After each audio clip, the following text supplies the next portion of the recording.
Chief Justice of the Supreme Court of Guam, F. Philip Carbullido, didn't talk about big and bold initiatives. Instead, he went back to the basics, focusing on the simple stuff. He started by giving a brief civics lesson on the three separate and co-equal branches of government: the judiciary, the executive, and legislative branches. The Chief Justice, however, said it's been anything but co-equal. The judicial branch frequently finds itself, as it does now, at the mercy of the other branches, at least with respect to the vital issue of funding. If the legislature has the power of the purse and the governor the power of the pocket, where does that leave the judiciary?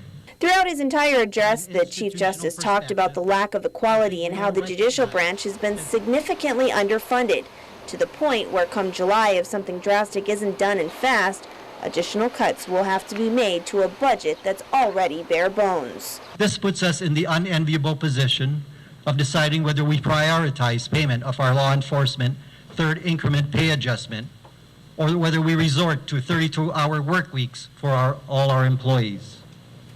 Unless something significant happens in the coming weeks, these measures will be implemented as early as July in an effort to diffuse the negative impacts as much as possible.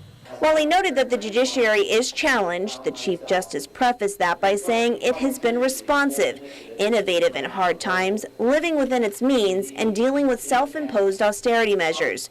And despite the challenges, the court has still been able to upgrade its archaic case management system that will result in a streamlined system, making networking and information sharing easier. The new CMS is one piece of a larger vision to make justice more accessible and affordable for all our citizens, whether they enter the justice system with or without a lawyer.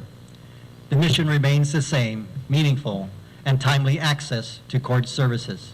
Chief Justice Carbullido also talked about the judiciary's expansion of adjudicative and therapeutic services, including the addition of another specialty court known as the Driving While Intoxicated, or DWI court. Under this new docket, DWI cases will be more effectively and expeditiously prosecuted. Consequences for the crime will be more immediate, and therefore a violator will be more apt to associate the intoxicated driving with the punishment, creating a deterrent effect and preventing recidivism. The Chief Justice concluded his address by suggesting an alternative funding structure comparing the services of the judiciary with that of utilities and roads that are all seen as essential to the island. Where justice fails, so too does governance and the democratic enterprise. We cannot allow this to happen. This is why I am proposing an amendment to the Organic Act. It is my deep conviction as a jurist that this is not a step in defiance of government, but rather it is a step in defense of it. Reporting for Guam's News Network, I'm Mindy Egan.